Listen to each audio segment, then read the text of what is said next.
नमस्कार, म अनुप कडेल तपाईँ सामु उपस्थित भइसकेको छु। आज भने मैले तपाईहरुलाई यस युट्युब क्लासमा कक्षा 9 मा अध्ययनरत विद्यार्थीका लागि साइन्स सब्जेक्टको फोर्स टपिक लिएर आएको छु, जसमा मैले तपाईहरुलाई केही प्रुफहरु गरेर देखाउने छु, जुन विशेष गरेर क्लास 9 मा पढ्नुहुने विद्यार्थीका लागि निकै नै आवश्यक र इम्पोर्टेन्ट टपिक समेत यो रहेको छ। यो हामी आजको क्लासमा डिस्कस गर्छौं। आशा छ तपाईहरुले यो भिडियोलाई अन्तिम तक हेरेर हामीहरुलाई पूर्ण साथ दिनुहुनेछ भन्ने हामीले विश्वास राखेका छौं। अब भने मैले यो क्लासलाई स्टार्ट गर्न चाहे। सुरुमा हाम्रो प्रुफ रहेको छ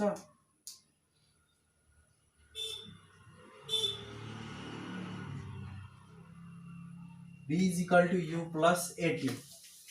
यसलाई हामी प्रुफ गर्दैछौं। यसको लागि हामीलाई थोरै डायग्राम चाहिन्छ, त्यो म यहाँ बनाउँदै छु। पहिले एउटा स्ट्रेट लाइन खिच्नुस्, दुईटा अब्जेक्ट लिनुस्। यहाँ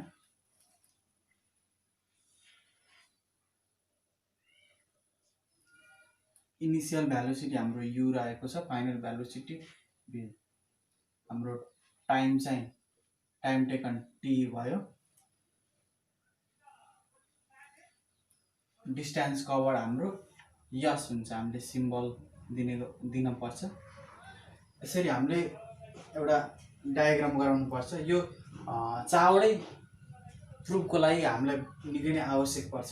अब मैले थोरै यहाँ लेख्दै छु। Here let a body moving in a straight line, अझै यता लेख्न चाहे, straight line with uniform velocity u, final velocity v, uniform acceleration a, covering the distance। यसले डिस्टेन्स कभर गरेको छ। covering the distance, yes, symbol हामीले दिएको छौं। covering the distance, yes, in a certain period of time t, certain period of time t respectively। Now from the formula of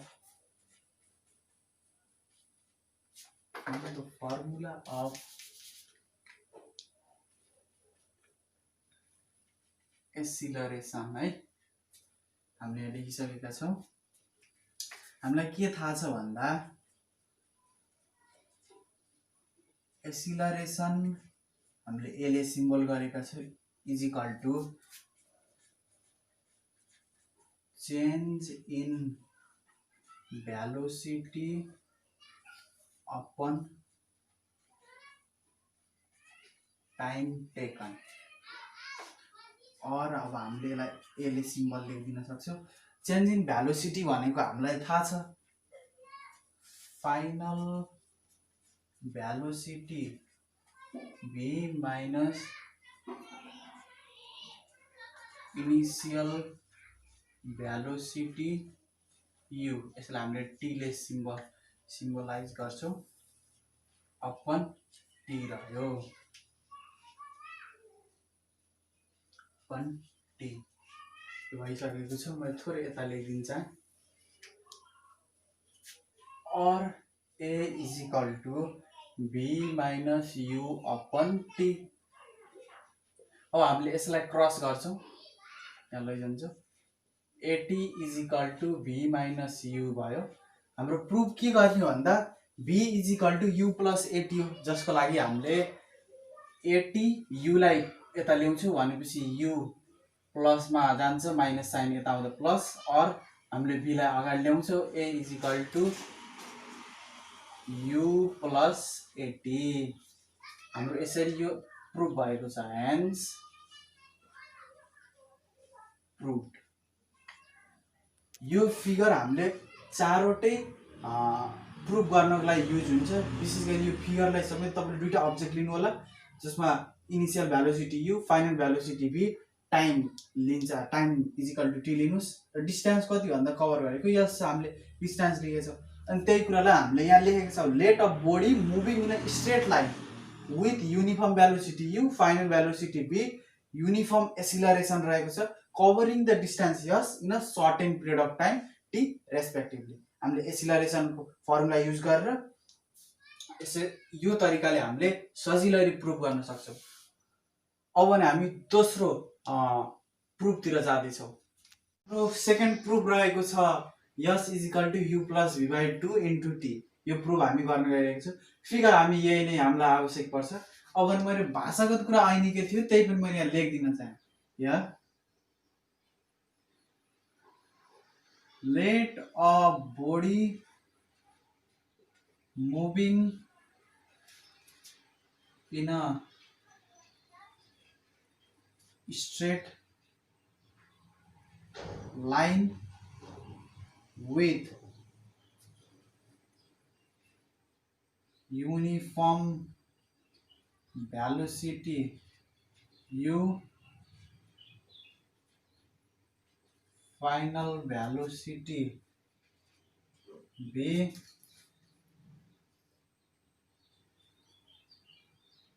uniform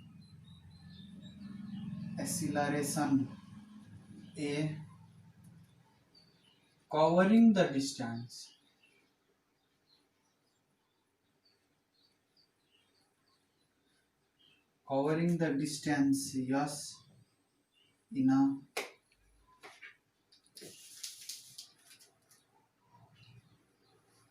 yes in a certain period of time। यसलाई हामीले T ले denote गर्छौं।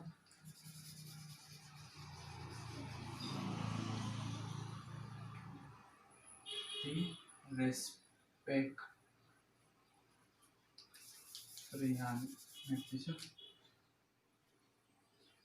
respectively for uniformly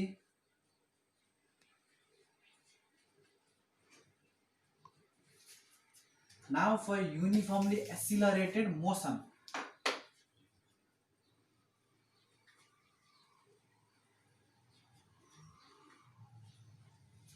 यसको लागि हामी average velocity एभी ले denote गर्छौं। Average velocity is equal to initial velocity जसलाई हामीले यु मान्छौं प्लस फाइनल भ्यालोसिटीलाई हामीले भी ले डेनोट गर्छौं अपन टू। के हुने भन्दा U plus V by two, जसलाई हामी फर्स्ट इक्वेसन मान्यौं। अब भने मैले यता लेख्न चाहे। अब छ हाम्रो फेरि average velocity is also calculated by, so average velocity is equal to distance जसलाई हामीले s upon time taken t, और AV is equal to s upon t. यसलाई हामीले सेकेन्ड इक्वेसन मान्छौं। अब हामी दुईटैलाई कम्बाइन गर्छौं। Again combining equation first and second we get. अब हामी दुईटैलाई कम्बाइन गर्न सक्छौँ किनभने एभरेज भ्यालोसिटी दुईटैलाई बराबर छ भनेपछि हामीले यसको value u plus v by 2 र त्यसको भ्यालु यस अपन टीलाई कम्बाइन गर्न सक्छौँ भनेपछि हामीलाई यो प्रुभ गर्न छ। त्यो गर्नको लागि हामीले सरी यो होइन हाम्रो यो प्रुभ गर्ने यसमा प्रुभ गर्न हाम्रो हामी सेकेन्ड नम्बरमा छौँ। हामीलाई s is equal to u plus v by 2 bracket t यो झिक्न छ हामीलाई।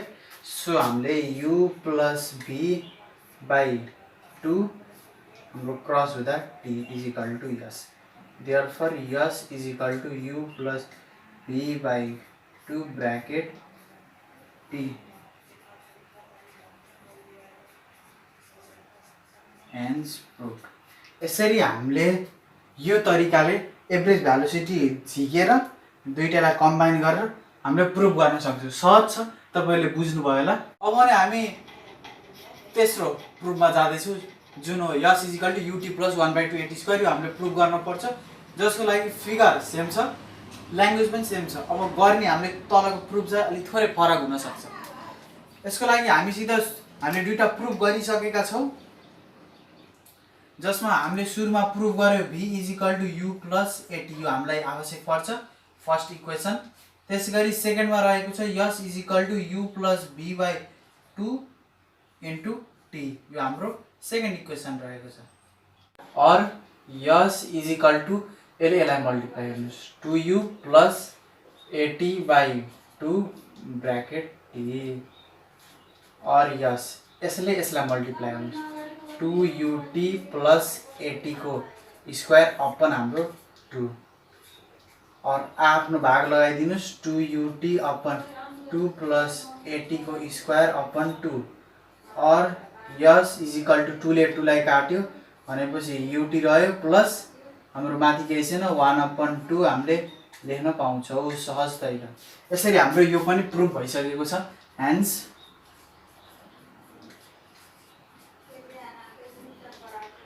प्रुफ। यसरी हामीले यो प्रुफ गर्न सक्छौँ। तपाईले फर्स्ट इक्वेसनको b को भ्यालु सेकेन्ड इक्वेसनको b कोमा रहेर राखिदिन सक्नुहुन्छ र यसरी तपाईले प्रुफ गर्न सक्नुहुन्छ। सहज छ, तपाईले बुझ्न सक्नुहुन्छ।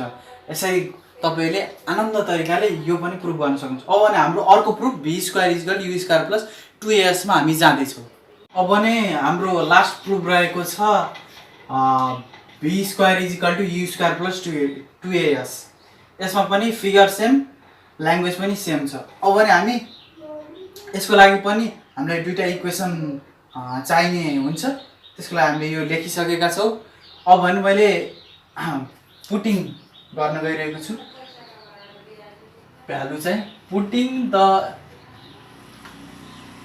Value of t of equation first in the equation second we get। हामीले t को भ्यालु चाहिँ इक्वेसन सेकेन्डमा हाल्दैछौँ। S is equal to u plus v by 2 into हामीले t को ठाउँमा भ्यालु हाल्नको लागि b के गर्नुपर्छ भन्दा म थोरै तपाईले यहाँ रफ गरिदिन्छ। हाम्रो v is equal to u plus 80 छ। त्यसको लागि हामीले t को भ्यालु हाल्नु, त्यसको लागि माइनस यता ल्याउनुस् b minus u is equal to 80 हुन्छ हाम्रो और b minus u upon a is equal to t। यो हामीलाई आवश्यक हुन्छ। हामी रिजनमा शुद्ध लेख्छौँ, त्यसै कारणले हामीले यो लेख्न आवश्यक छ b minus u upon a, b minus u upon a. हामीले t को ठाउँमा भ्यालु पुट गरेको फर्स्ट इक्वेसनको हामीले सेकेन्ड इक्वेसनमा हालेका छौँ। और यस इज इक्वल टु हामीले यसलाई b plus u by 2 into b minus u upon a. हामीले यसलाई a plus b a minus b को फर्ममा लैजान्छु। त्यो भनेको यो b square minus you square a square minus b square जस्तो भयो अपन 2a। मैले थोरै यहाँ रिजन छुटाएको थिएँ। यो रिजनमा हामीले यही लेखिदिने हो b is equal to U plus थोरै यहाँ ठाउँ हुँदैन क्या b is equal to U plus 80 और b minus U is equal to 80 और b minus U upon a is equal to t।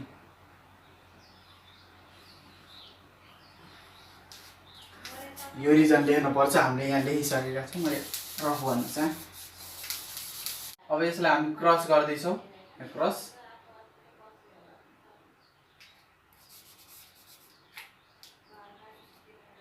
To S is equal to be square minus you square. अब हामी अन्तिममा आइसकेका छौँ। Prove गर्न हाम्रो लागि आवश्यक भनेको 2as यू स्क्वायरलाई हामी यता ल्याउँदैछौँ is equal to be square और b square is equal to u square plus 2as hence good. यसरी हामीले आजको क्लासमा क्लास 9 मा स्टडी गरिरहनु भएका स्टुडेन्टका लागि सहज होस् भन्ने ध्यानले आजको हामीले यो प्रुफ लिएर आएका थियौँ। आशा छ तपाईँहरूले यो क्लासलाई अन्तिमसम्म निहालेर हामीहरूलाई पूर्ण साथ दिनुभयो र तपाईँहरूले पनि यो क्लास आनन्द तरिकाले बुझ्नु भएको छ भन्ने मलाई लागेको छ।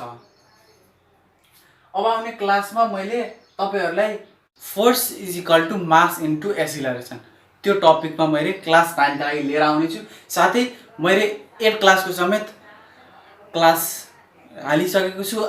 आउँदो दिनहरूमा पनि मैले 8, 9, 10 लाई सहज होस् भन्ने तरिकाले मैले क्लास लिएर आउने छु र तपाईहरुलाई पनि स्टडीमा के हेल्प होस् भन्ने मेरो चाहना छ।